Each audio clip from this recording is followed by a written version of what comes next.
Just last month, the Colonial Pipeline was hacked, shutting down a critical gas line up the East Coast and squeezing gas pumps dry. But it also comes at a time that beef and poultry prices are surging.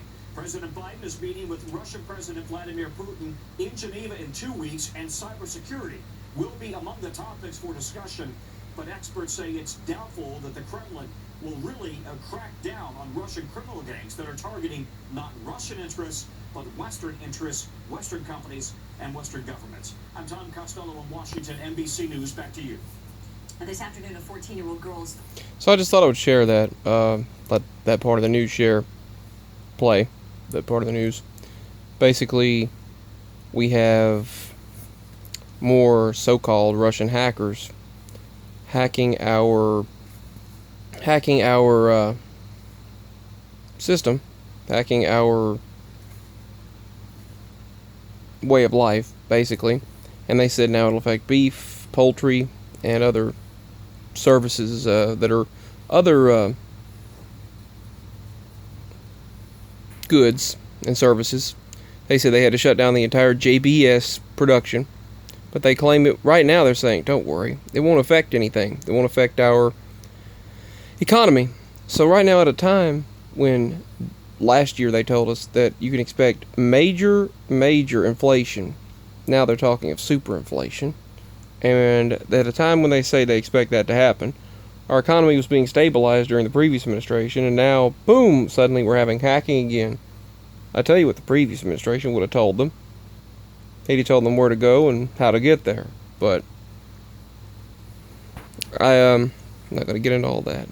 But I will say, interesting, all this hacking is taking place right now. Some other interesting bit of news that's coming out of Israel is their president, their current prime minister, so to speak, is being ousted. Netanyahu's being removed from office, and they formed a new coalition. Some new government suddenly formed. Some guys I had never heard of claimed to form a new government, a coalition, try to bring in some kind of peaceful transition, they claim. But back to this. So, bottom line is, anything to hike the inflation, hike the prices. Currently, wood and metal are outrageous.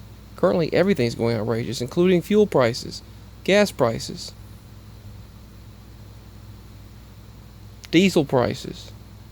It's all going outrageous because they plan it that way. Then they plan this hyperinflation.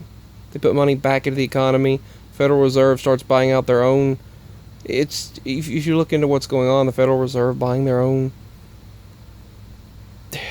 back their own money, buying all these things. I can't really explain it, but I can see it.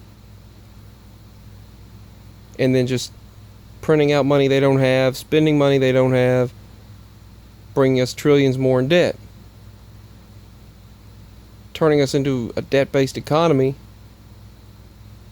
creating just digital codes that represent money that we don't even have. It's crazy, but that's what's going on with the latest hack. 2 weeks ago, it was gas lines, or whenever it was gas, fuel.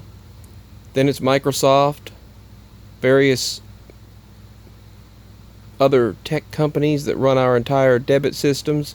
Then last week, if anyone noticed, they hacked the debit card systems, the terminals, the systems that run the terminals at grocery stores. They had to shut them down for a little while. That hiked prices, electricity prices. They're going for the electric grid. Now they're going for chicken and beef. Chicken and beef. Mostly beef right now. They claim, don't worry, it's not going to affect the prices, but it's just so obvious. You see the obviousness. Anyway, weather's been crazy. I'm going to focus that we don't get any strong storms, but they say strong storms come tonight. It's been in the 40s and the 50s every single morning, which is nice, really. It's been nice and cool. I like it. But for early June, that's interesting that we were in the 40s and 50s, and you can see your breath outside. There's storms going on right now. It's been dark all day. It's noon now, and it just now made it into the 60s. It's been 57 until about 11:30. 57 in the middle of the day in June. That's quite something. Tomorrow we might make it to 70. 77, I think, south of here. Big differences in temperatures, big variations in temperatures. Then the 80s and 90s return. But still, interesting weather. But just thought I'd share all that. Peace, signing out. Much love, everyone.